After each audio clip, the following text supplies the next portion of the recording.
Hello, and welcome to another episode of Heart Wild Podcast. I am blessed today to be sitting with Patrick Duffy. Most people know him as the founder of Global Fashion Exchange, or also Swap King is the name that I think you took on a few years ago. But you do more than just swapping clothes. Your enthusiasm of sharing with people what's going on with the climate crisis and how to act, but you do it so positively and you do it with such passion, and you are literally the king of this movement to enlighten people on how to just look at their clothes differently, how to act differently, and how to make a better world. So I'm just blessed to be sitting here with you and talking about our passions. So thank you so much for coming today. Thank you for having me. And I have to say, that is the most unbelievable introduction I've ever had. I'm blessed. It's not just the tan because I was away. I'm blushing. So thank you so much. Okay, that's how I know you. I mean, Yeah. that's. I mean, and actually, since we're sitting here talking about knowing each other, um, I love how we met. And do you want to share, or do you want me to share it? You share, and I'll chime in. Okay, so we both were in New York City. You had been there before me. You were like 2 steps ahead of me. Like, you were really involved in the environmental sustainable fashion movement, and that's why I moved to New York City. But we didn't know each other. And I was just going to yoga studios just to try to find one that I could kind of fit, you know? You got to find your tribe. Yoga vagabond. You're Yes, yoga vagabond. yoga vagabond. And I went into Lion's Den to give it a try. And I walked into our friend Sarah's class. She was teaching, and everyone went, yeah. They saw it with me and they go, oh. And then they explained to me that you were on a challenge. Is that right? Of doing like a certain number, like you were number 50. I do know that. Yeah. Of yoga practices. Yes. And Yes. And they wanted to cheer you on when you walked in the door. And then you followed me in. You did come in, and everyone went, "Yeah, Patrick!" And They were really cheering for you. I just got the residual of it. But yeah, I had started because I wasn't really like a yoga practitioner, and I had hurt my back, and I was staying around the corner taking care of my friend's puppy. So I was staying at my friend's apartment in Tribeca, and I hurt my back doing like really strenuous exercises. So one day I couldn't even bend down to pick up little Mushi, who was this tiny little beautiful puppy. I couldn't even bend over to pick up Mushi. And I walked by Lion's Den and took a yoga class, and it was like so intensely healing in the first class. It released everything. All the pain in my back was gone. By day 1, day 2, day 3, it just was getting better and better. And I was like, wow, I've never done this before. So my personality type is a little bit like where I do it all or nothing. And so I was like, you know what? I'm going to do this for the rest of my life. So let's see how many days I can go without missing a class. And I think that's when I had met you, was on my 50th day consecutively of doing the Bikram, or not Bikram, the hot yoga, yeah. Pepsi style yoga, and it was like life changing. And of course, life changing because I met you at that time. So Well, I just remember I was like, I need to know that person. Like, I walked in and I just was like, I need to know him. And then on the subway ride home that night, I went to Lion's Den, and they had posted your success, and I tapped onto your profile, and your title at the time was not entrepreneur, it's ecopreneur. ecopreneur, yes, yes. Sustainable fashion and yoga. And I was like, oh, I definitely have to meet this person. And then at the next yoga practice, I literally hunted you down and I said, can we be friends? And it took a while because of our schedules and everything, but we kept running into each other at sustainable fashion events. And then we ended up teaming up. And you had your upcycle collection, which was I loved. You had clothing that you were creating. You had your own collection. That's one of the things that we connected. Yeah. It was Sutter Larkin, which is a zero waste clothing line. Yeah. I love that. But Yeah, exactly. yes, and here we are today. So, we used to do a lot of events and wonderful, movement changing events, I should say, in New York, and obviously with COVID, that separated us. Mhm, Um, mhm. but now Yeah. we are in the same room again, so it's so good. Together, Uh things yeah. oh, Mhm. go ahead, I'm sorry. No, I was just gonna say I'm just really so excited to see how we both left New York City and also kind of it changed our viewpoints in a little bit. Like, there was a bit of a we've talked about this many times about how wonderful New York City is and how you thrive there. But then the kind of mass exodus that happened because of COVID and our exit has reframed how we engage in the world. And I think that we've both grown, and seeing you grow so much from that has been so wonderful. And I'm just so proud of you. And it's great to be full circle to be here with you, having this conversation. So that's good too. Yes, and now you're making me tear up and blush up. Your turn. And it's true though, ever since I've known you, you were on your life path. You were just with just so much passion. And to be truthful, I really don't know how that all started. Like, when did you have that moment where you're like, "This is what it's not what I want to do, this is what I have to do, and I'm gonna do it." And you were part of the sustainable fashion movement. How did you get involved in that? I don't know.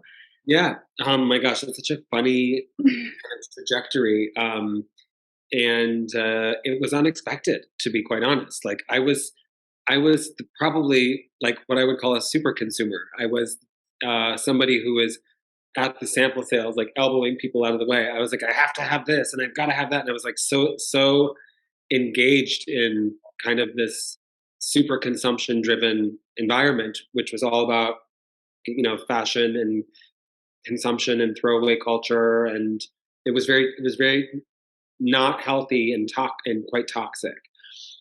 But my business was also rooted in it. So not just myself personally, but my business was intertwined with this kind of industry. And I was so blinded by it that I didn't even know how toxic or bad that it was, because I was just so caught up in all of it. And then, of course, when your business is also involved in fashion brands and promoting fashion brands and this type of culture, and doing big events for those kinds of fashion brands and all that kind of stuff, you really just are, I don't know how to, like I said, blinded. And then one day it kind of started to shift, and it shifted because I not only was I feeling like I didn't have solid footing on the ground, like where I was going and what I was doing, but something within me was starting to shift, but I couldn't pinpoint exactly what it was. And I had opened a restaurant at the time in New York City. It was about 2009 or 10. The years are a blur now. That's what, Mhm. that's what happens when you get to be my age. so, um, and I met this woman, Eva Cruz, and she is the founder of Copenhagen Fashion Week, and also the Copenhagen Fashion Summit, which is known as one of the leading sustainability summits for fashion in the world. And she would come to my restaurant, and we would have so much fun together. And I was still in that phase of like entertaining and producing big events for fashion brands and art brands and all that kind of like da da da da, all that kind of stuff. But she and I had a heart to heart, and she was like, you need to come to Copenhagen to see what's happening in the fashion industry behind the curtain. And so she invited me to Copenhagen to participate in as an editor, because I was writing for a magazine at the time, as an editor, and I went to see what was happening at Fashion Week. And amidst all that glamour, I started to understand the atrocities that were taking place, and that's when I kind of had my eyes opened. And then then things became very difficult to unsee. You can't unsee things like Rana Plaza. You can't unsee things like the terrible things that happen in a fashion supply chain. So I took that on personally, and I'm a very sensitive person, and I thought that, wow, the actual thought process that was happening was, wow, all of these events and things that I'm doing to promote these brands is making people want to buy more of this stuff, which is actually then having a negative knock on effect over here. And I actually thought felt very closely connected in a way to what had happened in the Rana Plaza. And as a result of my kind of promotion of this way of thinking, I thought I have to stop this. I can't just continue doing this. And so it was like an existential crisis. And I'm very vocal about how many of those I have a day, but that was the very first one that really was the impetus for everything. And, as I was mentioning before about the all or nothing, I'm glad that we have that, yoga reference. Like I discovered hot yoga and it relieved this pain. And so what did I do? Jumped 1,000% into it. So it's the same thing with this. I discovered that this part of there's an existence in the fashion industry called the sustainable fashion side, which relieved some angst that I discovered from the issues that I discovered. When I discovered that, I wanted to jump in 1,000%, but I didn't have any tools. I didn't know what I was going to do. I just really wanted to help as much as possible.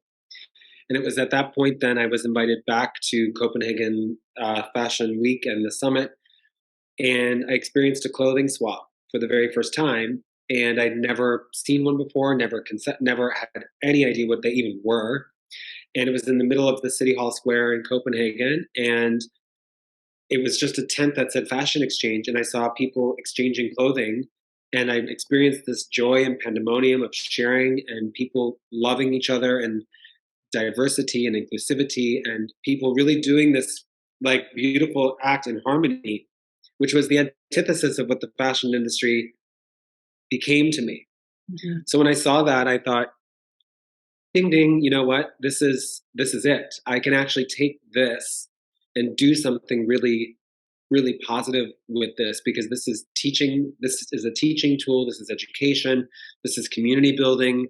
This is feeling good. This is an event type of activation, which I know very well. I produce events all the time because that was part of my business before, was producing events. Mm-hmm. So that's how it happened. And I started there, and I didn't have a roadmap. I basically created the entire roadmap of swapping and sharing, as with the vision of it merging with commercial fashion companies. Eventually, I thought to myself, well, this can work. This is a solution, because swapping and sharing, of course, is not a new concept. It's thousands and it's our original way to be with each other. It's our, you need this cup, I need that lawnmower, or you need this and I need that, and sharing is all about that. So I just had this kind of belief and vision that it would work, and that's how I started. First of all, I had no idea that it was with Copenhagen. That's what it all. So I'm slightly jealous with that. Oh. It's kind of dream of mine to go to that event. But could that mean you dove in deep? Like you went into the deep end, and you went into where it really is happening. So you got a really good exposure. But also just from listening to what you're saying, and I didn't know this about you, and I love to discover it. You really do follow your heart. Like, if your heart speaks to you, that's your guide, that's your blueprint. Like, and the thing about following your heart is it doesn't come with a manual. It does, following your passion, it's your passion, it's your path. So you have to create it along the way. And you've done a great job. Of keeping, literally, it's ups and downs. I've known you long enough that we've had our down times, and you get through it. And it's the passion that motivates you. It's your fuel. It's what keeps you moving forward. Mm-hmm. And that heart passion, that path that we find, the thing about it is that it evolves, because we evolve. Yeah. As you were saying, when you and I met, we're different people now completely, even though our core and who we are, but what we're doing and how we do it, we're different people. And because we change, our life path change, our passion, it changes as well. And I know that you are actually in that space right now where your passion has evolved, your path has evolved, and you're kind of, you put your blood, sweat, and tears into global fashion exchange, and now you're how do I say this? Evolving, transforming away. Sure, if you don't mind, share us a little bit about that. About the evolving process. Yeah, about your path changing and what goes on up here. What goes on in your heart when you're like, oh my God, I'm changing. I got to do something different now. Hmm. Well, what's been really interesting about it is that global fashion exchange and swapping basically took over my life, and it was like not a choice that I had. It was totally like flowing through me, so so when it flows through you for such a long time, it becomes second nature. And what I love about it is that it's now grown and expanded in a multitude of ways because I've had the best teachers and the best support system, from family members to people who are recognized in the fashion industry and the sustainable fashion industry for doing the most incredible activism, creating tools for supply chain, helping people, fashion revolution, all of that great stuff. I've had these incredible teachers and I've built a community around it. And I feel like that I don't want to, a limit isn't really the right word, but I feel like it's expanded so much now, and that there's so much knowledge about what I've been doing, which is swapping and sharing and educating in a very specific way, that I'm starting to see so many others do it, and it makes me so happy. I feel like I kind of set a course, and I screamed loud enough to get people to listen, and I made a tiny impact, a scratch in the world, and other people took notice, and then it's now the ripple effect that I'm seeing happening, and that gives me so much pleasure to see that. Mm-hmm. um Not that I'm trying to take credit for swapping all over the world, that's not it. It's just like I You get, recognize. you get to take some credit. You did make it sexy. You did. Okay. You do get to. You did. You. It's now. Yeah. So I'm sorry to Thank you. interrupt you, but you did. You did a big thing. Yes. So now that swapping is sexy. I'm Go like, on. well, what else can we make sexy? What else can we make? And I hate to say sexy because that has like a, sometimes has a negative connotation. But what I mean by that is I am really good at opening people's eyes to a new way of thinking by making something that might not be super attractive to them, like the act of swapping, and showing them that, look, this actually, if we look from this perspective, this has so many different positive things that can happen, whether it's, investing into it, or for community, or conscious capitalism, or whatever that is. It's about being able to help shift people's perceptions around a particular act or service that actually can be open sourced, where many people can actually then have access to it and make a positive impact in their own way with the toolkits that I like to design. Mhm. Does that make sense? So, like with Global Fashion Exchange, my teachers were for the toolkits were Ursula De Castro and Carrie Summers, the founders of Fashion Revolution. And I remember when I started GFX and I was trying to really expand it, and my business model was like an event production business model, because that's what I knew. It was create an event, get a sponsor, host the event, and that's it. The issues that I had with that were, first of all, trying to get a fashion brand to sponsor a clothing swap was the most difficult thing in the world to do, because fashion brands don't want to swap clothes; they want to sell clothes. So I was already swimming upstream. It wasn't like getting a major celebrity name and having them host a party and getting a brand to sponsor it. It was extremely, extremely difficult because it was such a new model. But in that, I learned that the challenge is going to be not just to do the event, but it's going to be about how do we get the message up fast enough, and how do we get people to transform quickly enough. And that's when I realized that my model was wrong. So I shifted my own perception on myself and realized that this model isn't working. The model that will work, which I learned from my mentors, is about open sourcing the tools and open sourcing the education. So I turned Global Fashion Exchange into an open source event platform, so to speak, where I provide the ABC, the XYZ, even provide the branding, the marketing tools, the PR toolkits, all of that stuff, so people can take it into their communities in Kathmandu, in Chicago, in New York City, we were just in Lagos, Nigeria, Dakar, all over Latin America, all over the world. Mm-hmm. And people can take these things and apply it into their own communities. And that's was a really powerful shift for me, because what I understood is that there's power in community and that there's power in people. And I think that whatever it is that we're going to try to apply that to works. So if you give people the powers and the tools, the power tools, change, if you give them the power tools to change and then help them create that change, then change can happen. And so now I'm looking at Global Fashion Exchange.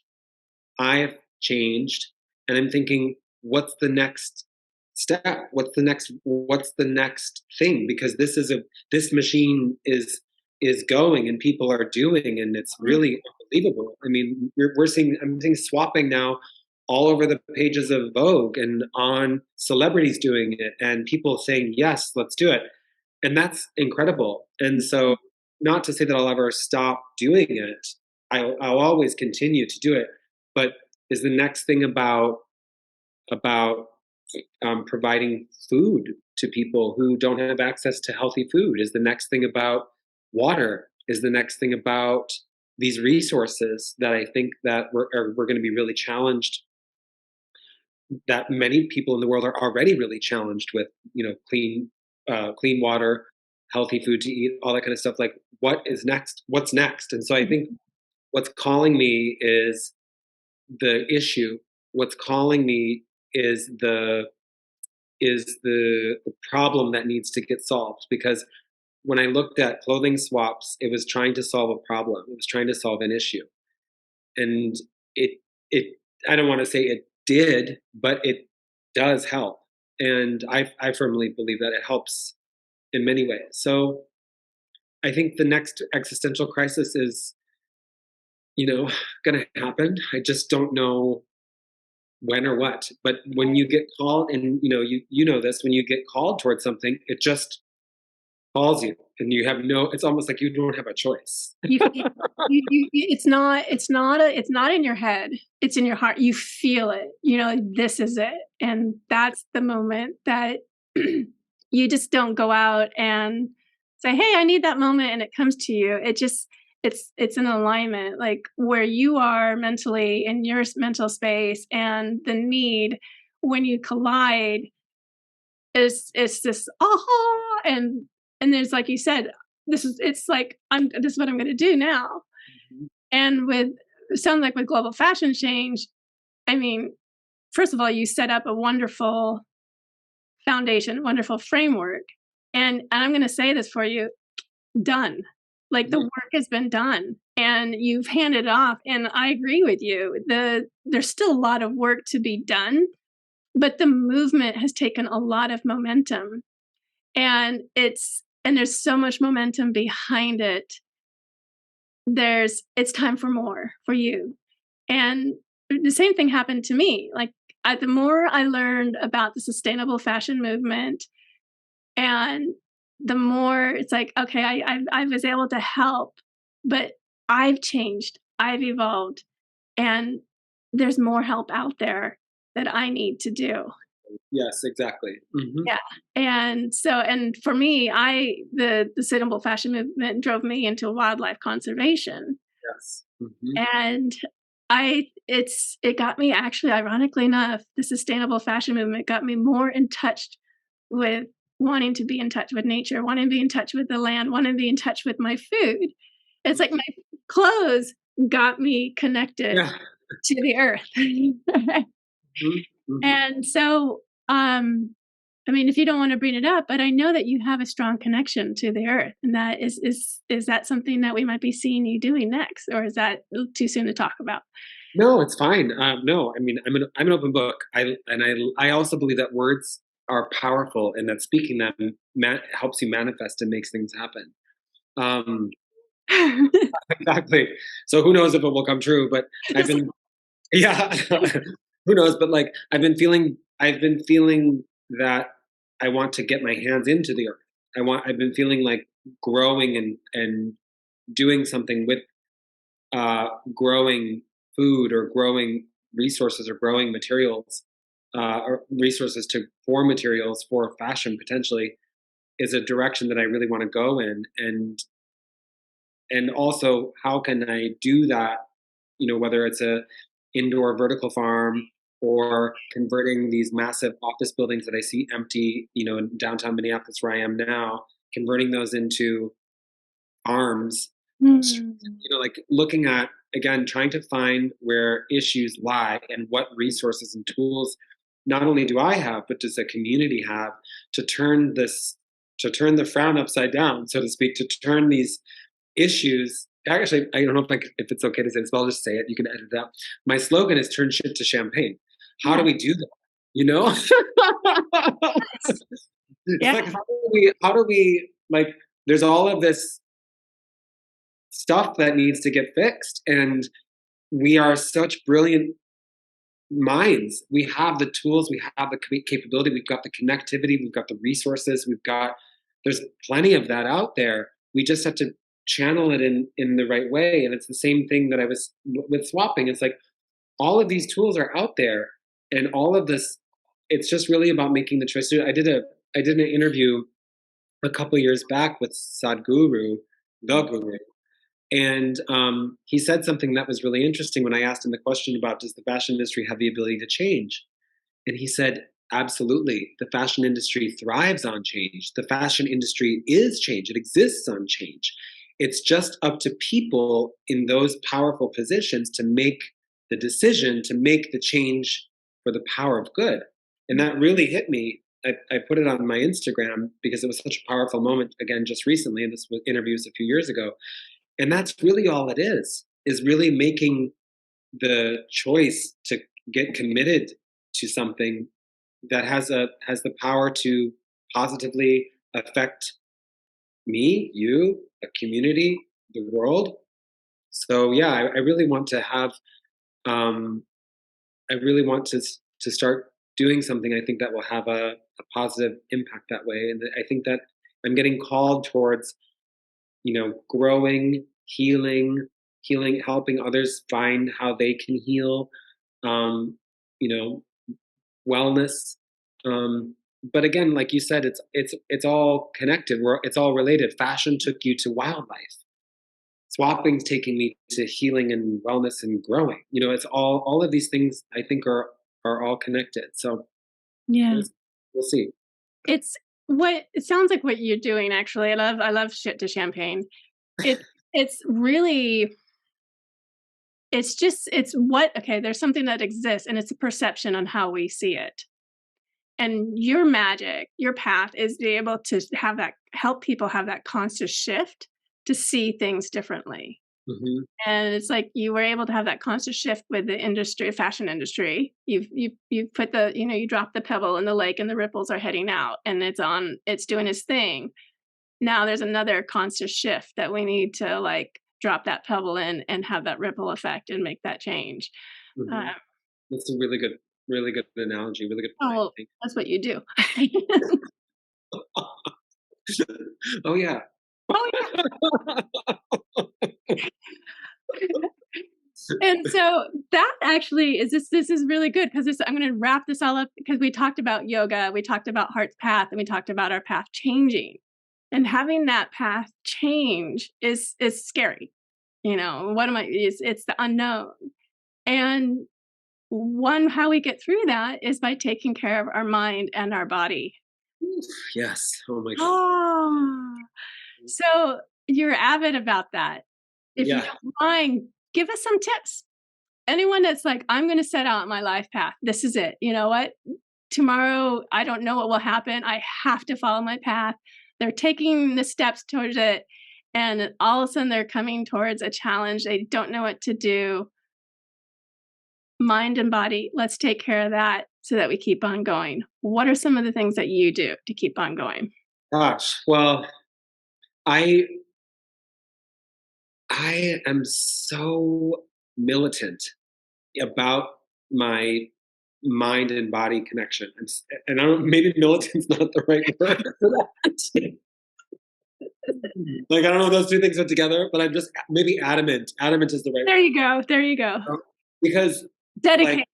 dedicated. Yeah, dedicated. Militant probably isn't the right word. That's not the. Um, but the thing is like when I was younger, I remember um, not taking care of my body and not taking care of my health so much when I was very, very young. And I would look around, and this is, I don't know, I'm 44 now, and I just I didn't see as many cases of cancer and as many all of that kind of unhealth. I didn't see that much. I remember like maybe when I was growing up, maybe one person every 6 months you'd hear would get cancer, and it was like, oh, it's this rare thing. And but then I remember thinking that take care of my I have to take care of this, because if I don't, then what's going to happen to me? You only get one of these. You only Mhm. get one, you know? So I have to take care of the brain and I have to take care of the body. And that was just something that was constantly in I was constantly engaged in because of survival. I thought, I just have to do this. And so I, in a way, became addicted to this kind of euphoria of this therapy, which I would self-induce pain on myself every day, which was like a super intense workout. And it's not like that so much anymore. And I'm kind of kidding, but like, Mhm. I love that euphoria that you get where you are pushing out the negative energy, and you're calling the positive energy into you.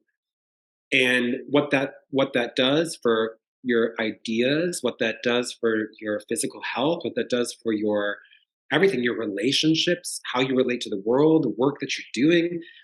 And so I'm very adamant about that. And there's a little bit of vanity there. I'm not gonna lie.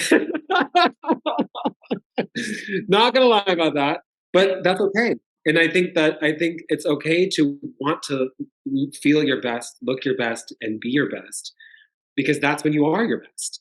That's when you can do your best work. That's when you can have all that energy. That's when you can um, you know, not get caught up in the minutia of things, because you've just allowed yourself the freedom and the space to think bigger. So what do I do? I am I'm extremely active. I love to, you know, lift weights. I love to do yoga. I love to run. I love to walk. I love to cycle. I love to swim. Anything that I can do to activate all of the muscles and the cells in my body at one time, because for me, that's therapy. That's where pure joy sits. That's where love comes from. That's where, all of these amazing things that for me happen, is when I'm feeling healthy and strong. I, I, I remember one time I just had a tooth surgery, a tooth thing happen. And I just remember what that felt like. Even though it was just my jaw, I just remember feeling, I can't open my mouth. I can't. And I was like, I just remember feeling, oh my God, how sensitive and susceptible we are to little things like this. And I just thought, how lucky that I am that I have everything working, because not everybody does. And I thought that I'm given this as a gift, and I have to use it as my tool to be able to go out and do the things that I want to do. Because if I can't open my mouth because my tooth, then how am I going to talk and communicate? Like, what am I going to do? So it's very important to me. It helped you have it reminded you the appreciation for your body. When your body's not working, you have an appreciation for it.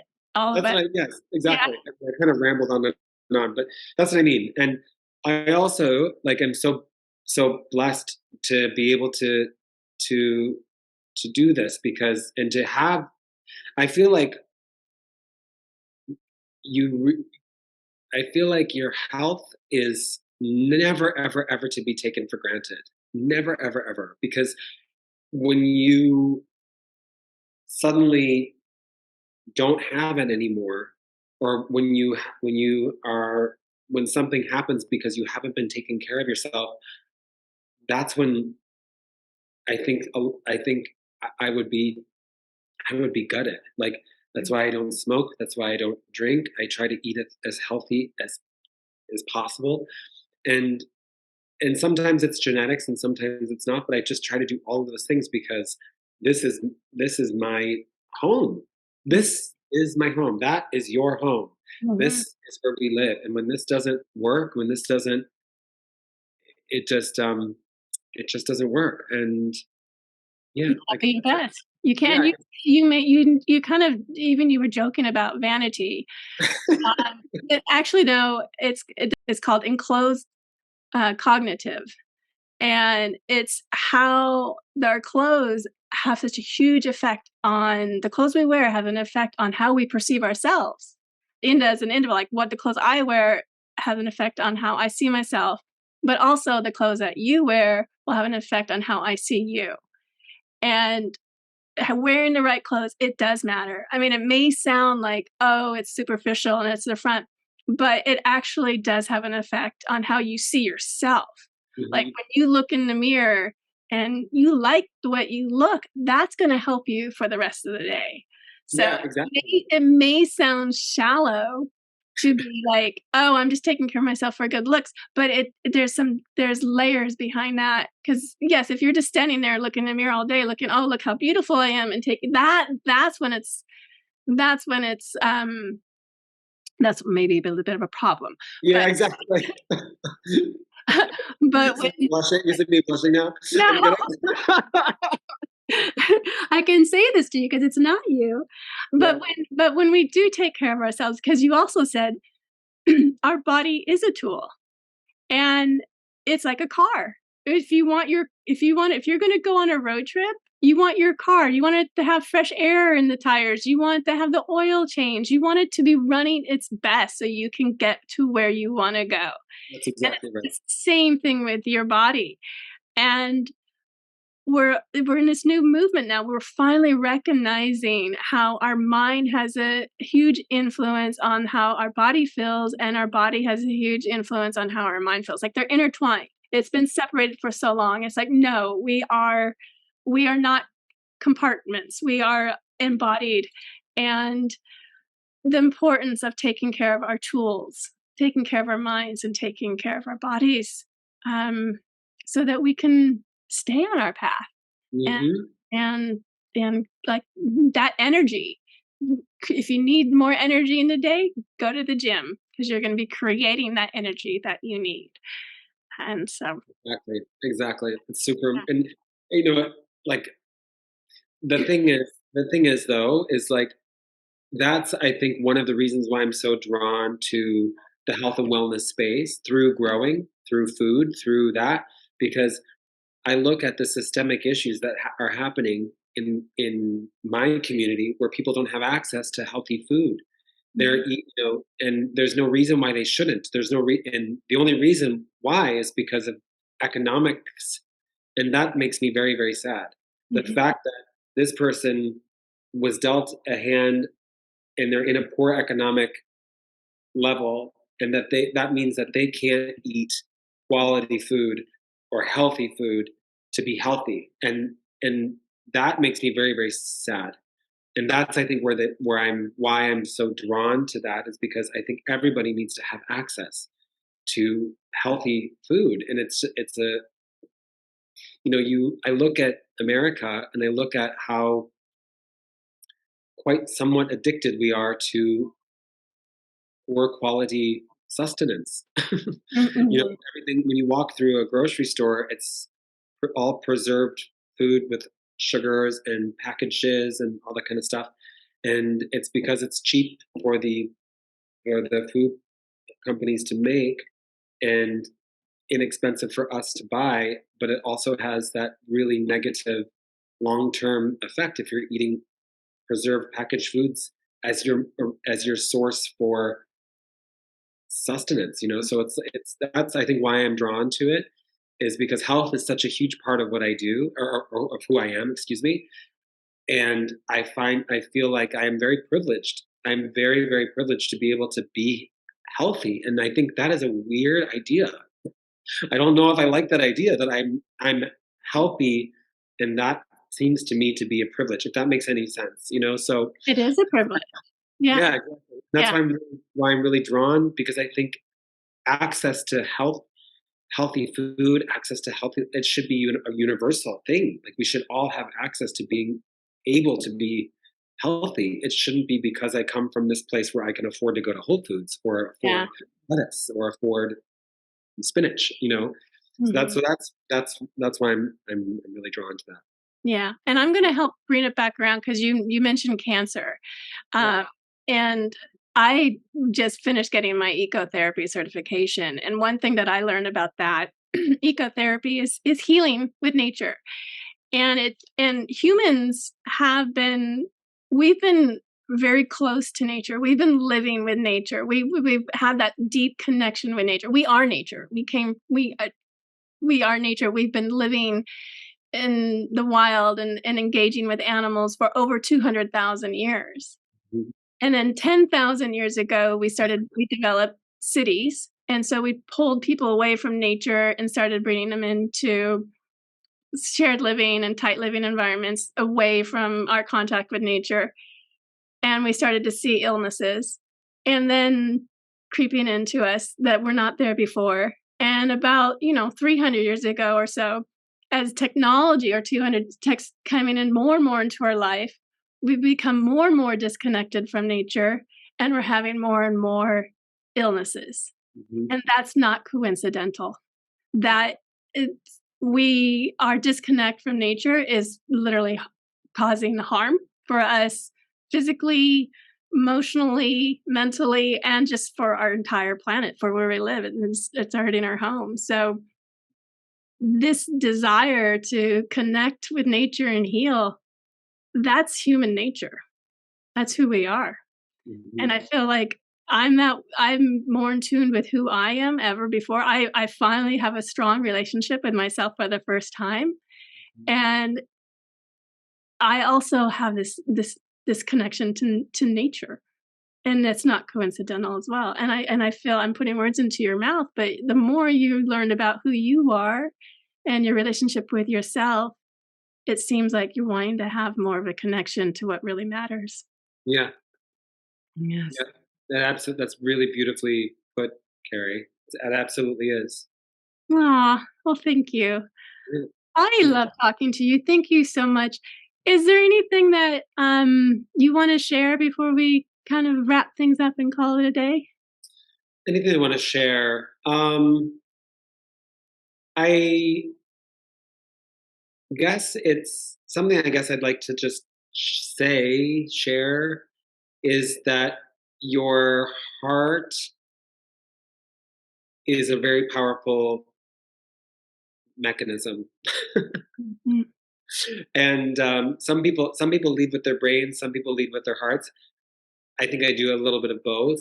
But one thing that I think is important for people to really do is to listen to it. Because I think we get taught so many times to not listen to it, or oh, you're too emotional, or oh, you're too this, or oh, you're too that. And we get taught many times to not feel and not acknowledge that feeling and not act from that feeling. But I think we're human beings by nature are meant to have feelings. We have feelings, and I think it's really important to be able to do that, and then to use them wisely, of course, as your guide to help take you to your passion. And because I will say that if I didn't listen to this, it wouldn't have affected this. Mhm. Because my brain would have said, well, you've got to do this, and you've got to do this, and you've got to do this, and you've got to do this. Like, you need to make money, you need to do this. But my heart was like, no, no, no, you can't.